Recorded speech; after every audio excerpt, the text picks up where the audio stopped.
नमस्कार दोस्तों, स्वागत है आपका आज के इस नए वीडियो में। आज हम बात करेंगे इंडिया की एक leading renewable energy company Vikram solar limited के आईपीओ के बारे में। विक्रम सोलर का आईपीओ अब ऑफिशियली खुलने जा रहा है और इसकी सारी फाइनल डिटेल्स आ चुकी है। इस वीडियो में हम कंपनी का बैकग्राउंड, फाइनेंशियल परफॉर्मेंस, स्ट्रेंथ और रिस्क और कंपनी की पूरी जानकारी स्टेप बाय स्टेप कवर करेंगे, तो वीडियो को अंत तक जरूर देखिए। सबसे पहले बात करते हैं कंपनी के बारे में। विक्रम सोलर की शुरुआत साल 2006 में हुई थी और आज ये इंडिया की leading solar PV module manufacturers में से एक है। कंपनी का कोर बिजनेस है सोलर पीवी मॉड्यूल बनाना और साथ ही ईपीसी यानी engineering, procurement, construction service provide करना। कंपनी का मैन्युफैक्चरिंग कैपेसिटी करीब 2.5 गीगावाट है, जो इसने यूटिलिटी स्केल से लेकर रूफटॉप सोलर तक कई बड़े प्रोजेक्ट्स पूरे किए हैं। ग्लोबल लेवल पर भी विक्रम सोलर अपनी प्रेजेंस बनाए रखती है। तो विक्रम सोलर सिर्फ एक मैन्युफैक्चरिंग कंपनी नहीं, बल्कि इंडिया के क्लीन एनर्जी ट्रांजिशन की जर्नी का हिस्सा है।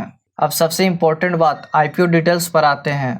आईपीओ का बिडिंग डेट यानी आईपीओ 19 अगस्त 2025 से खुलेगा और 21 अगस्त 2025 तक ओपन रहेगा। प्राइस बैंड 315 से 332 रुपये प्रति शेयर तय किया गया है।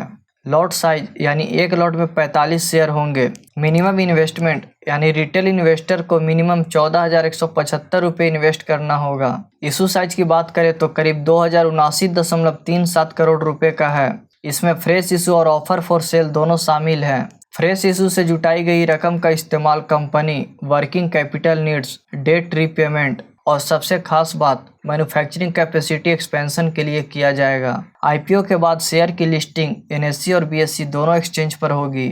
इसके अलावा प्रोमोटर्स और कुछ इन्वेस्टर अपने शेयर ऑफर फॉर सेल के जरिए शेयर बेच रहे हैं। अब विक्रम सोलर के फाइनेंशियल्स पर नजर डालते हैं तो फाइनेंशियल ईयर 2021 में कंपनी का रेवेन्यू करीब 1,610 करोड़ रुपए था। वहीं फाइनेंशियल ईयर 2022 में बढ़कर 1,950 करोड़ रुपए हुआ और फाइनेंशियल ईयर 2023 में कंपनी का रेवेन्यू करीब 2,580 करोड़ रुपए तक पहुंच गया, यानी ग्रोथ कंसिस्टेंट है। प्रॉफिटेबिलिटी की बात करें तो मार्जिन अभी भी थिन है।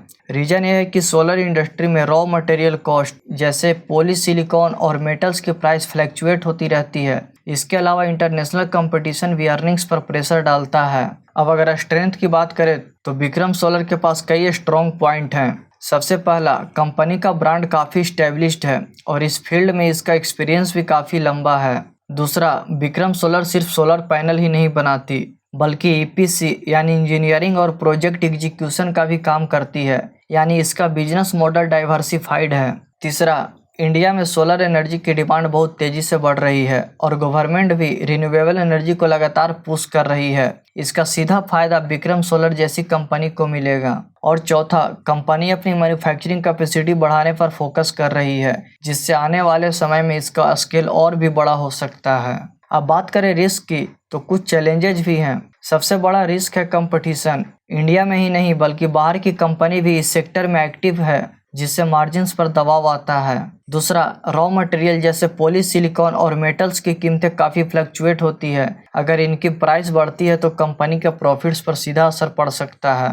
तीसरा, विक्रम सोलर का रेवेन्यू प्रोजेक्ट्स पर काफ़ी डिपेंडेंट है। अगर नए प्रोजेक्ट डिले होता है या डिमांड कम होता है तो अर्निंग पर सीधा असर पड़ सकता है। और चौथा, ग्लोबल मार्केट और एक्सपोर्ट पॉलिसीज भी इम्पोर्टेंट है। अगर वहाँ कोई अनसर्टिनिटी आती है तो कंपनी की ग्रोथ इम्पैक्ट हो सकती है। अब अगर जीएमपी की बात करें यानी ग्रे मार्केट प्रीमियम की, तो ग्रे मार्केट में फिलहाल विक्रम सोलर के शेयर लगभग 60 रुपये से 70 रुपये प्रीमियम पर ट्रेड हो रहे हैं, लेकिन यह मार्केट सेंटीमेंट के साथ चेंज होते रहता है।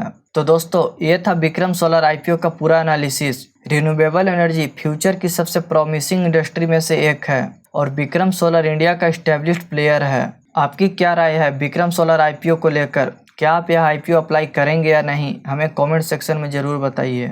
अगर आपको ये वीडियो इन्फॉर्मेटिव लगी हो तो लाइक और शेयर जरूर कीजिए और चैनल को सब्सक्राइब करके बेल आइकन जरूर दबाइए, ताकि आपको नए आईपीओ अपडेट सबसे पहले मिले। और हाँ, एक और ज़रूरी बात, यह वीडियो सिर्फ एजुकेशनल पर्पस के लिए है। यहाँ दी गई जानकारी में से किसी भी तरह की फाइनेंशियल एडवाइस नहीं है। किसी भी आईपीओ या स्टॉक मार्केट इन्वेस्टमेंट से पहले अपने फाइनेंशियल एडवाइजर से ज़रूर सलाह लें। मिलते हैं अगले वीडियो में एक और नए अपडेट के साथ।